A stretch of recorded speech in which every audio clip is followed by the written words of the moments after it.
Olá, amigos da internet.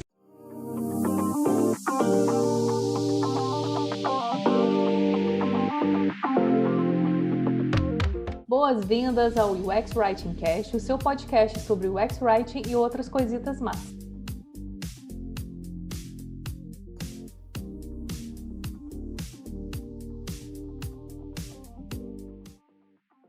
Mas antes de começar esse papo, deixa eu me apresentar. Aqui é a Lê Periardi, sou Content Design UX Writer, mentora, podcaster e produtora de conteúdo. Eu sou uma mulher branca, cabelo castanho curto, uso óculos, estou sempre usando uma blusa preta. Hoje eu estou aqui com a Jailma Souza, a Tamis Freitas, para entrevistar a maravilhosa Amanda Moita. Empieza el matriarcado. Oi, pessoal, aqui é a Jailma Souza. Eu trabalho como UX Writer na GetBots. Eu sou uma mulher branca, cabelos pretos, longos. Hoje ele está preso num coque. Eu tenho olhos verdes, estou com maquiagem leve, estou utilizando uma blusa preta hoje. E no fundo tem uma estante de livros. Oi, gente, eu sou Tamis Freitas, sou UX Writer. Estou aqui falando diretamente de Recife, sou uma mulher negra que tem o cabelo castanho, cacheado. Hoje ele está preso num coque, rapidão, e os óculos. Estou usando uma blusa verde e ao meu lado tem um guarda-roupa pequenininho. Oi, gente, sou Amanda Moita, todo mundo me chama de Mandy por aqui, então vocês podem me chamar também. Sou uma mulher branca, de cabelo curto, um pouco ruivo, porque tá desbotado aqui, preciso pintar. E aí eu uso óculos com uma armação transparente, meus olhos são castanho médio, e hoje eu tô usando uma blusa preta em homenagem a Lê. E aí eu tô com um fundo aqui do The Office, que eu sou uma grande fã de The Office. Cercada de livros, canetas e papéis desde cedo, decidi que escrever e criar seriam os pilares da minha profissão. Assim começa a apresentação da Amanda Moita, uma apresentação muito linda, já dá para ver que ela gosta de escrever. Sênior UX Writer e UX Research nas Americanas, já trabalhou como redator, estrategista de conteúdo, analista de conteúdo, professora de língua portuguesa e literatura, monitora de língua portuguesa e informática.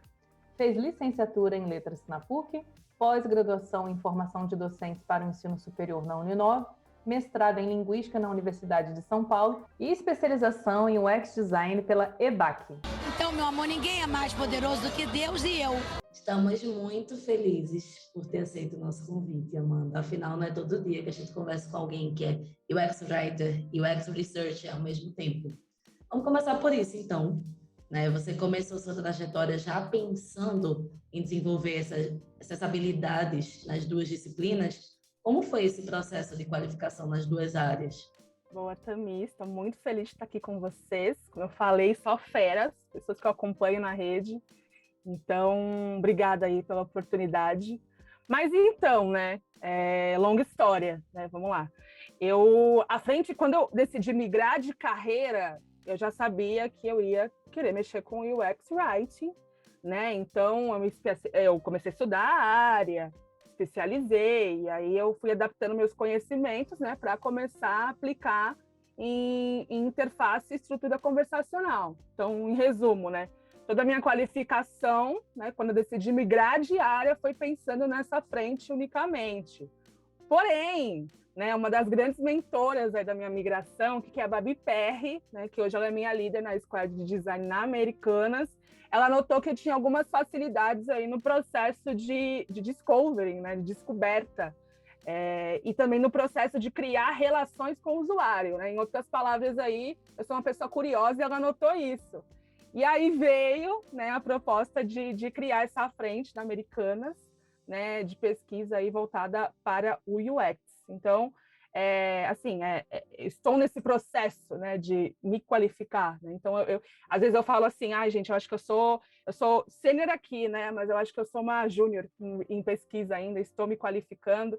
Então, é bootcamp para cá, um cursinho para lá, trilha de aprendizagem, muita mentoria com outros researchers, que eu acho que eu preciso desse guia e eu foco muito nesse pedido de ajuda, E aí eu estou tentando juntar esses meus dois conhecimentos em pesquisa, esse background de educação que eu tenho, com a escrita, e aí para propor resultados aí que funcionem aí para a minha equipe.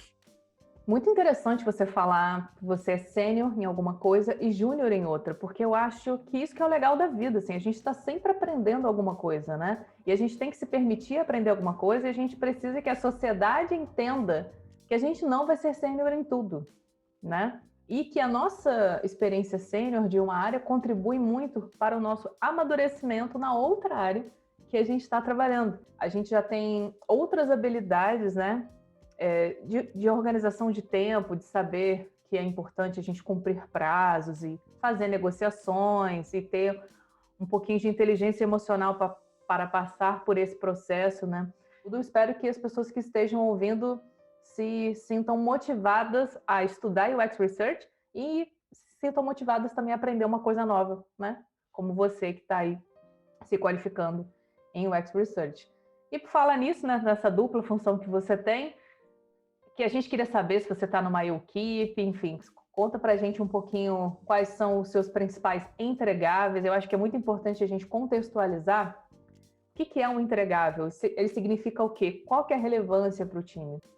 Muito importante a gente estar sempre falando sobre esses entregáveis e sobre o nosso papel para valorizar mesmo, para dar aquela famosa visibilidade que a gente tanto pede, né? Bom, Ale, só complementando o que você falou, quando muitas pessoas me abordam perguntando como que é essa dupla aplicação de funções, né? Como que é ser uma UX Writer e uma UX Researcher ao mesmo tempo, e eu gosto de falar que eu sou uma pesquisadora porque eu sou uma redatora, né? Eu não sou, eu sou hoje pesquisadora por causa da minha trajetória que me fez chegar até aqui, né? Então, uma coisa não anula a outra, muito pelo contrário, né? Nós estamos numa área que está tendo um boom agora. Então, acho que é muito importante a gente ter essa construção, né, de facetas. Pô, eu conheço de writing, mas é preciso também conhecer de design, é preciso também conhecer de pesquisa, e aí juntar esses saberes aí para uma boa aplicação da nossa área. Até porque, né, estamos construindo essa engrenagem, está tudo começando, né? Então, acho muito importante colocar isso agora.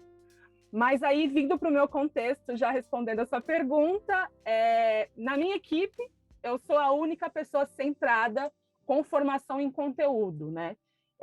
Mas aí eu tenho a ajuda e o suporte dos outros UX designers que fazem, às vezes, comigo, de writers, né, de redatores e de pesquisadores também. Porque quando a gente começou a montar, quando eu entrei na Americanas, éramos em 3.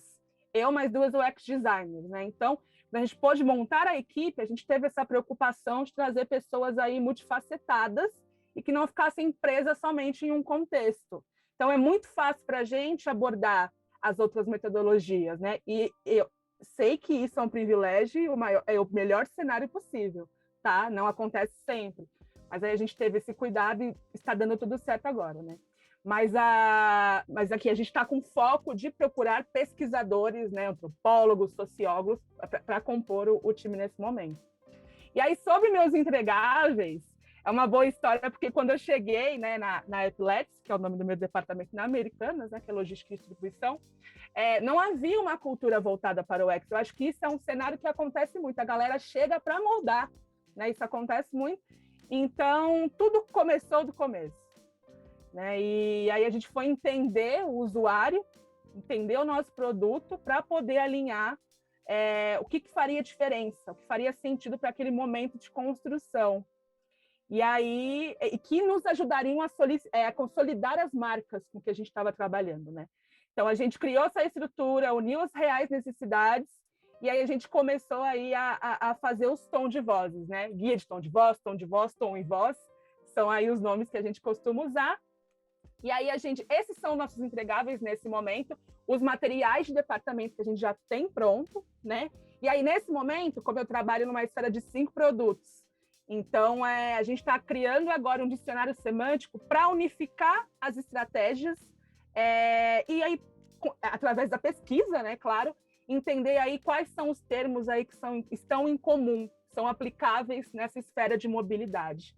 Então, esses são os 2 entregáveis. Assim, é ótimo ter um material que guia, mas construir esse material para guiar o nosso processo aí de trabalho é difícil, né? É importante falar isso porque gera pesquisa, tem que ter o contato com as áreas que também fazem parte da construção desse projeto, né, desse produto como um todo, mas é um bom guia, né? É um guia que guia, de fato, e tá dando tudo certo aqui. Você citou um entregável bem famoso, né, que é o guia de conteúdo, então eu queria te perguntar duas coisas. A primeira, qual a dica que você dá para uma pessoa que está desenvolvendo, para uma equipe que está desenvolvendo um guia de conteúdo para diversos produtos? Porque, assim, uma coisa é a marca, outra coisa são os vários produtos que existem nesse ecossistema. E a outra, claro, falar um pouquinho sobre quem é responsável por esse guia, se é UX Writing mesmo, se é marketing, se é o jurídico que está sempre com a gente, se é redação ou se é todo mundo, como trabalhar expectativa, realidade, trabalho em equipe. Esses foram alguns temas que a gente conversou num curso que a gente está fazendo no momento dessa gravação, chamado UX Writing Expandido, com o Bruno Rodrigues, e foi lá que eu tive a felicidade de conhecer a Amanda. O não eu já tinha, então fui lá, convidei ela para gravar o podcast com a gente, deu certo, e hoje ela está aqui para dar essas dicas maravilhosas para a gente. Boa, Lê. Eu acho que é muito importante a gente nunca, no momento de concepção de um entregável, nunca criar esse recorte de foi feito pelo marketing, foi feito pela operação, foi feito pelo time de design UX. Eu acho que é importante a gente sempre focar na união de forças e, a partir dessas forças, daquilo que a gente conseguiu pegar como conteúdo para formular esse documento tão importante para a nossa área. Então, assim, é um documento para a marca ou para o produto. Não é um documento feito da equipe, de uma equipe só para a marca, né? Então, a gente tem que pensar nesse contexto, né? Inclusive, é uma palavra que eu vou usar muito hoje, contexto. Marca ou produto. As pessoas associadas acabam que se tornam uma pessoa só no final, né? E como que é criar um tom de voz para 5 produtos, né? Nesse momento, na Americanas, a gente tem um tom de voz para cada produto. Agora que a gente começou essa etapa de entender aonde que está o elo, né, em todos eles. Então, por isso que a gente está indo para a pesquisa, para entender onde que os termos se repetem, se existem termos que se repetem, porque na nossa cabeça pode ser que está tudo igual, né? A gente está criando uma coisa homogênea, mas pode ser que não exista, né? Então, a gente tem que ter essa estratégia de conteúdo aí diferenciada mesmo. Mas a dica que eu dou, gente, é conversar, entender o contexto do teu produto, saber as pessoas que estão envolvidas, né? Que a gente chama, o nome bonitinho é stakeholder, né? Então, entender qual que é o trabalho, entender as informações que cada uma dessas equipes já possuem para poder fomentar esse material da melhor maneira possível. E eu vou colocar uma coisa que é uma das minhas premissas de trabalho, que é comunicação. Se comunique, vai atrás mesmo, pô. Marca uma reunião, conversa, entende, veja se já há algum tipo de informação sobre aquilo que você está construindo, porque uma empresa não começa do zero, ela começa de algum lugar. Uma marca, muito menos uma marca, tem muitas informações de produto, de mercado, que podem te ajudar. Então, corra atrás, não é um problema não. Inclusive, é muito bom. Falta muito isso, inclusive. É muito diva, Amanda, você explicando tudo bem direitinho pra gente. Nós somos da área, mas conseguimos entender tão bem, né, com a tua didática. E aí, aproveitando, né, para resgatar um dos conceitos que talvez para pessoas iniciantes ainda esteja um pouquinho duvidoso. Qual é a diferença entre tom e voz da marca? Boa. Eu adoro essa pergunta, porque de todas as referências que eu tenho na construção desse material, cada um fala uma coisa, e eu nunca vi alguém falar algo que não fosse realidade. Mas para tentar aplicar esses conceitos, eu imagino que a voz é aquela mensagem que a marca quer passar, ou o produto, né? A gente está falando de contexto de produto. Acho que todas nós estamos inseridas nesse contexto de produto, e muita gente que vai ouvir também está alocado em áreas de produto. Então, a mensagem que o produto quer passar vem da voz, né? É uma coisa que unifica, algo que deve estar alinhado. Agora, o tom é a forma com que eu vou passar essa mensagem, a forma que eu escolhi e que eu vejo que é apropriada para eu passar essa mensagem. Então, a gente fala muito do gentil, do moderno, né? Do acessível. Então, são aqueles adjetivos que compõem a construção desse produto.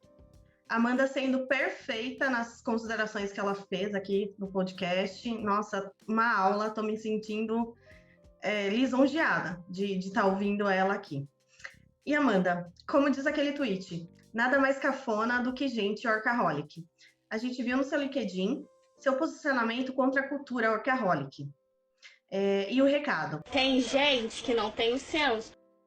Quer me ver trabalhar mais do que o horário combinado? Me pague mais.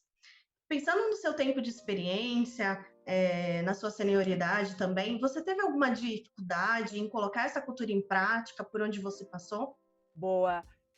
Eu tive, ainda tenho, e eu acho que sempre terei problemas, né, e dificuldades para impor os meus limites, porque a cultura workaholic, ao meu ponto de vista, tá, gente? Aqui é uma crítica minha, né?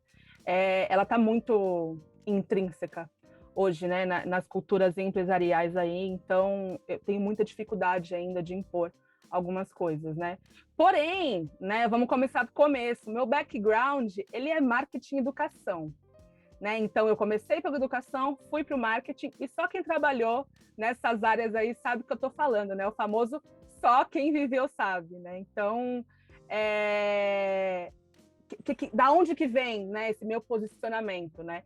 Eu amo o meu trabalho, eu gosto muito do que eu faço, né? Mas eu também amo estar presente em outros momentos e que a palavra trabalho, o meu trabalho não existe, né? Eu sou uma pessoa, eu sou um corpo vivo e eu tenho outras coisas para fazer também, né? Então eu não quero parar de assistir meu Big Brother, não quero parar de ouvir meu podcast para focar em trabalho. Eu quero ter horários para isso, né? E eu, como uma pessoa neurodivergente que tem TDAH, eu preciso organizar muito bem isso. Então, se eu foco aí todo o meu dia no trabalho, pô, aonde que eu vou viver? Né? E a cultura workaholic, no meu ponto de vista, ela prega isso, pô. Trabalhe enquanto eles dormem. Não. Eu quero dormir e também quero trabalhar, eu quero fazer duas coisas diferentes, né? E aí, mas assim, a necessidade, né? A gente também tem nossos freelas aí, né? Então, se eu tiver que trabalhar, eu quero ser bem paga, né? Eu tenho esse direito, né? E, assim, eu não quero também outras coisas, né, que me motivam muito, né, a pregar essa minha eu, né?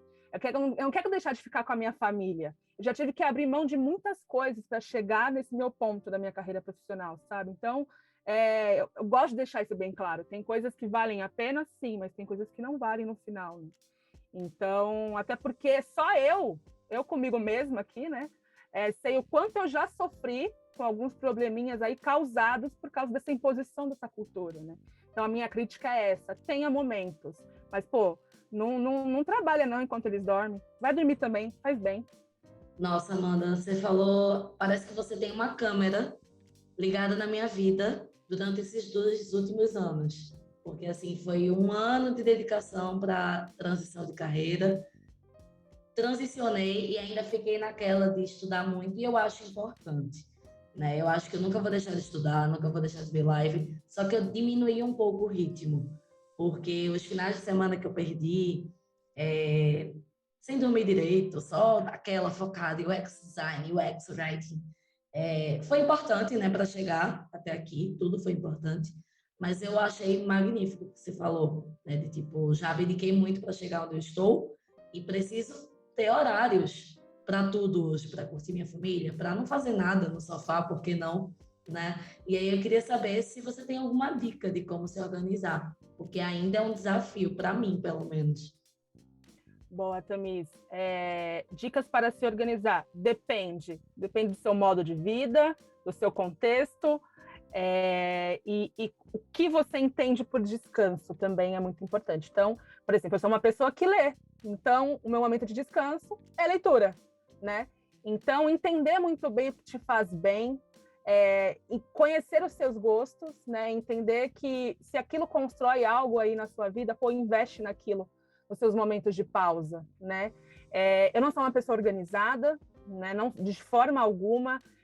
O fato de eu ser neurodivergente também é algo que, por exemplo, ter um checklist de organização não funciona comigo. Então, meu quarto ele é rodeado de post-its para eu lembrar de coisas que provavelmente eu vou acabar esquecendo do mesmo jeito. Então, assim, saiba o que você gosta, saiba o que te locomove, saiba aonde você pode continuar construindo o que você é. Acho que é a melhor forma de aproveitar e se organizar. Conhecendo você mesmo, conhecendo aí os seus gostos, cara, é a melhor organização possível. Só vai vivendo aí que no final dá tudo certo. Vai dar bom. Vai dar bom. Excelentes dicas essa que a Amanda trouxe pra gente. Trago mais uma. Sigam ela no Medium, Mande Moita, que vocês vão amar as publicações dela. E falando, né, desses textos, você publicou, você coloca a importância de avaliar se as boas práticas de UX Writing são aplicáveis a um determinado contexto de trabalho, né? Você tem alguma metodologia, alguma dica, né, nesse sentido de como fazer análise, né, e como saber se é aplicado para o dia a dia de um UX Writer no trabalho? Jailma do céu, esse texto, ele trouxe tanta discussão para a minha vida, inclusive, que eu acho que foi a única vez que eu me permiti discutir abertamente numa rede, né? Porque na época que eu postei, muita gente veio me perguntar, pô, por que você está falando isso? Você não quer que tenha curso de UX Writing mais? Eu falei, gente, não tem nada a ver com isso, mas a partir do momento que você oferece um serviço, ainda mais para ajudar pessoas que, assim, na maior parte, isso é uma pesquisa, tá? Que tem abertamente aí. Muitas pessoas que vêm para o UX Writing, elas estão migrando de carreira. Elas precisam de um ponto para começar. Elas estão recomeçando. E é justamente isso. Então, a minha crítica, ela vem disso, né? Então, mas aí, voltando para a tua pergunta, você usou uma palavra muito bonita, que eu amo e que uso no meu dia a dia, né? Que é a palavra contexto, né? Então, assim, eu tenho que entender o contexto ao qual eu estou inserida. Então, a minha rotina de trabalho não é igual à sua, que não é igual da Lê, que não é igual da Tamis e que também provavelmente não é igual do nosso ouvinte aí, da pessoa que está ouvindo o podcast. Então, eu preciso entender para poder palpitar. Então, eu não posso só lá chegar, colocar uma receita de bolo que é funcional para mim e falar, ó, funciona assim, né? Como eu posso ditar que todo produto precisa de um tom de voz, por exemplo? Da onde que vem isso? Porque o primeiro entregável dentro de uma metodologia de UX tem que ser o tom de voz. Pô, eu conheço muitos profissionais que começam no dicionário semântico. Vai entender o produto, ainda mais numa esfera onde você lida com mais de um produto. Pô, vai entender aonde que há aí o alinhamento para depois ir para o tom de voz, né? Esses dias eu li na rede que para testar se um chatbot funciona, é legal falar o chatbot em voz alta. E aí eu fiquei pensando, poxa, eu conheço muitos UXers que são surdos.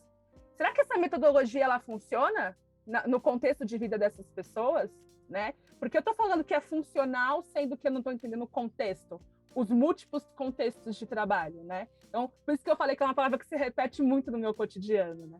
Então, é importante ter esse viés para entender se o que eu estou propondo é funcional ou não, se é funcional só para mim, porque também tem aquilo, né? Há coincidências. O que pode ser funcional para mim também pode funcionar para outras pessoas, mas não é assim, né? Então, é algo que eu me prendo bastante, né? E por isso que eu falo, gente, tomem cuidado ao expor alguma coisa, ainda mais uma receita de bolo, né? Que às vezes ajuda, e ajuda sim, não estou te dando o mérito disso, mas às vezes pode atrapalhar também, porque, por exemplo, quando eu fui aprender o que era um CTA, me contaram que um botão sempre tem que ter um verbo.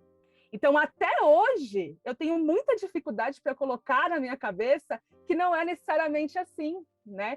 Que eu estou dentro, eu gosto muito do que o Bruno Rodrigues fala, né? Que nós somos engrenagens, né? Nós somos engrenagens dentro de uma máquina. Então, pô, não é assim que funciona. Eu não preciso usar num CTA um botão de um verbo, né? Eu posso usar outras palavras também. Então, e tudo depende, né? Da redação que eu estou fazendo. Então, nenhum ambiente nessa área é 100% seguro.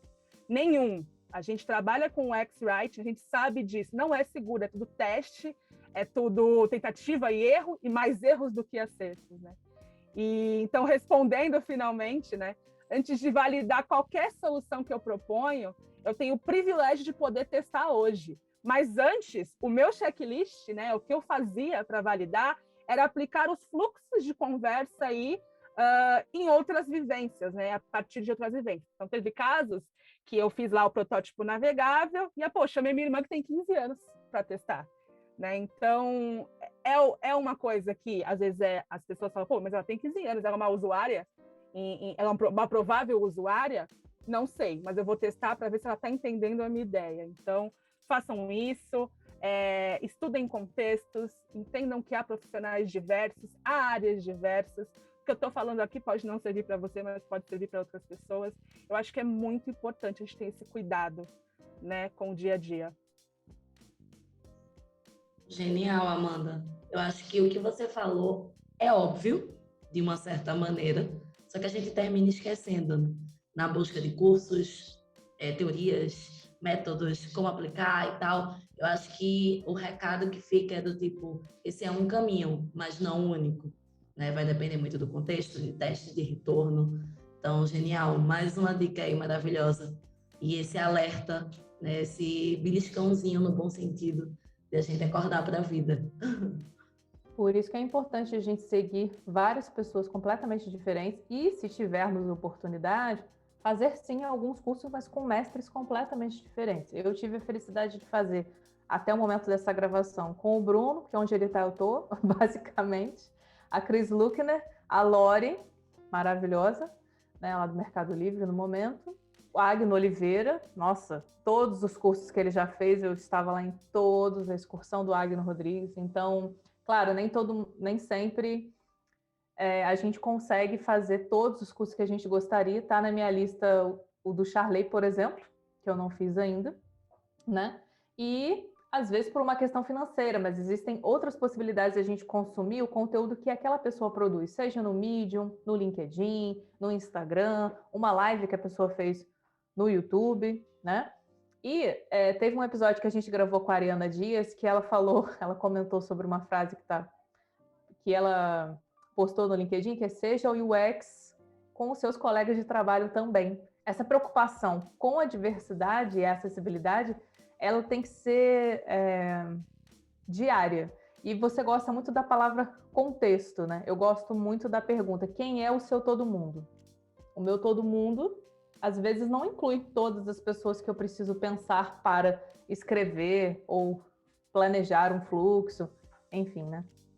É bacana a gente tentar levar esses outros conhecimentos que não são simplesmente quais são as técnicas de UX Writing, sabe? Vamos falar sobre linguagem simples, vamos falar sobre escrita acessível e inclusiva. Tem algumas coisas que a gente não tem lugar de fala, mas aí a gente chama as pessoas que têm para poder bater um papo com a gente, né? Para poder falar, enfim. Boa, Lê. E falando disso, eu lembrei aqui que o primeiro curso que eu fiz de UX, sobre UX, a primeira certificação, foi com Charlie Lutz, falando sobre, né, toda a trajetória do conteúdo, o que levava, né, a composição do UX Writing, e ele é uma pessoa da publicidade, ele é uma pessoa de consultoria, ele tem uma rotina muito multifacetada, né? E a segunda pessoa foi a Cris Luckner, que está dentro de um contexto financeiro, ela trabalha em um banco. Então, entender, compreender que as múltiplas aí, aplicações da minha área é uma forma maravilhosa de aprendizado. Então, eu bato muito nessa tecla. Pô, o que eu estou falando aqui é um viés dentro do meu departamento de logística. Pô, mas a Ale também está no contexto de logística, eu sei que ela tem outras coisas a agregar, né? Então, entender a partir desse ponto aí de aplicação de cada um é algo que eu falo muito quando me pedem aí dica. Amanda, qual curso eu devo fazer? Não, peraí. Você tem que entender o contexto. Aí depois você vai aí, você escolhe o seu curso. Qual que é o teu contexto? Tem uma área favorita? Então aí eu posso te ajudar dessa forma. Eu ficaria o dia inteiro aqui ouvindo a Amanda. Nossa, essas dicas são maravilhosas, incríveis. Exatamente, mas o que é bom dura pouco, né? Então, queria agradecer a Jailma Souza e a Tamis Freitas que estão aqui nessa gravação maravilhosa. Infelizmente, a Rebeca Romano não pôde estar na gravação, mas participou de todo o processo que envolve, né? Que é muito mais do que estar aqui gravando. Queria agradecer imensamente a Amanda por ter topado gravar cedíssimo com a gente. Foi um prazer te conhecer. Eu tenho certeza que eu quero conversar mais com você sobre UX Writing, outras cositas mais, e, se possível, dar um rolê numa livraria. Gente, as redes sociais da Amanda estão cheias de dicas maravilhosas. Por falar nisso, Amanda, já pode divulgar suas redes aí. Novamente, só agradecer vocês, mulheres maravilhosas no UX. Então, obrigada pela oportunidade. Galera, beijo para a Rebeca, que não está aqui. Rebeca, um beijo. Até a próxima e nos vemos. Me sigam aí no LinkedIn, Amanda Moita. Também me sigam, se vocês puderem, no Instagram, como a Lê falou aí. Eu estou sempre falando de livros. Na verdade, eu só estou falando de livros. Então, serão muito bem-vindos. E me chamem, conversem comigo. Eu quero fazer parte, me contratem aqui também. E estou muito feliz. Obrigada aí. Lembre-se, o UX Writing não é só textinho. Até a próxima!